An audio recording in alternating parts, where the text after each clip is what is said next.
السلام عليكم ورحمة الله وبركاته. كل عام وأنتم جميعا بخير وبصحة وسعادة يا رب العالمين. تعالوا النهاردة هنعمل كنافة كده، صينية كنافة ببودنج الفراولة. ما تخيلتش بصراحة ان هي تطلع تحفة وخطيرة كده. معايا أقل من ربع كيلو من الكنافة.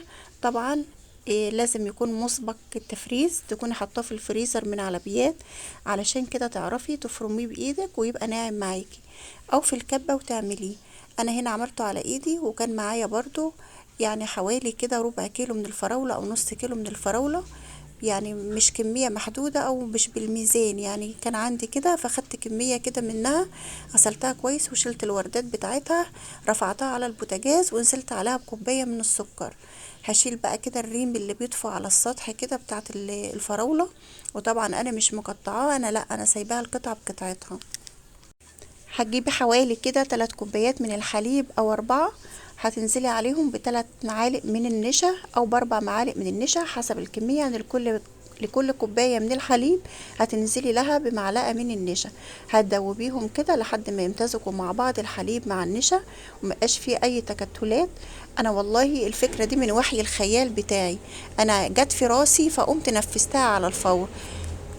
ما تخيلتش تطلع بالطعامة وتكون خطيرة كده.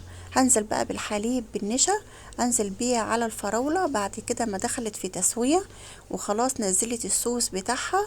يعني كنت نازلة بفراولة ونزلت عليها بالسكر، وبعد كده دوبت حليب مع النشا ونزلت بيه على الفراولة. عندك بقى كده كوباية من القشطة، انزلي بيها، او لو عندك قشطة بلدي اللي هو وش الحليب برضو انزلي بيها. بتعزز الطعم كده وبتديكي طعم جميل قوي قوي للبودنج الفراولة بتاعك. هقلبهم بقى كده كويس مع بعض. وطبعا الكنافة كنت دخلتها الفرن تحت الشواية، من غير ما يكون الفرن شغال، تحت الشواية بس، بدون ما احط لها اي اضافات. لا حطيت لا سكر بودرة، ولا حطيت لها محلول شربات، ولا حطيت لها سمنة، ولا حطيت لها اي حاجة خالص. دخلتها تحت الفرن كده تحت الشواية، وكل شوية كده اقلب فيها لحد ما وصلت للدرجة اللون الذهبي الجميل ده. هتجيبي بقى صينية، الصينية اللي معايا دي مقاس 30، ما دهنتش اي مادة دهنية ولا اي حاجة في القاع.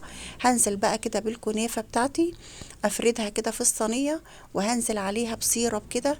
السيرب دي كان عندي تقيل كده، نزلت بشوية منه، مش هتكتري علشان ما تبقاش مسكرة وقوية في التسكير قوي، علشان ما تميعش النفس. بجد بجد كانت تحفة. هنزل بقى بودنج الفراولة كده على الكنافة، واحاول اوزعه كله كده في الصينية. بسم الله ما شاء الله، فكرة خطيرة من وحي خيالي، والله ما تخيلت ان تكون خطيرة كده. الولاد قالوا لي يا ماما اول مرة ناكل كنافة بالطعامة دي. لو عايزة تكتفي بيها بقى وتسيبيها على كده تمام وماشي. لو عندك كريمة برضو حطي لها كريمة على الوش، مش عايزة خلاص عندك فراولة قطعي قطع فراولة حطيها معاكي كده ومعاكي كده، اختيارك انتي. انا بقى كان عندي شوية كنافة كده، فكنت محتارة اعمل بهم ايه وما حبيتش ارجعهم تاني للفريزر. فجبت كده اي معلقة معيارية من عندك، اي حاجة عندك ان شاء الله يكون بتاعت اللي عصارة الليمون، هتعملي فيها هتبقى شغالة وحلوة. بس انا فضلت ان انا عايزة الحجم يكون كبير شوية عشان انجز في الوقت.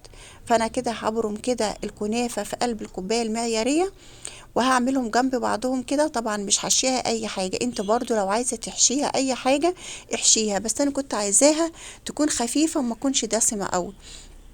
معايا بقى كده حوالي 3 او 4 معالق من السمنه البلدي او سمنه نباتي يكون طعمها حلو.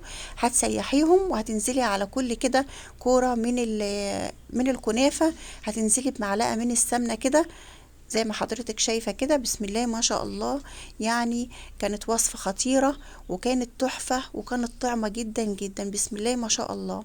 صلوا على النبي، اللهم صل وسلم وبارك عليك يا حبيبي يا رسول الله. هدخلها بقى في الفرن تاخد وش. على فكرة التصوير ظالمها بجد، والله تحفة.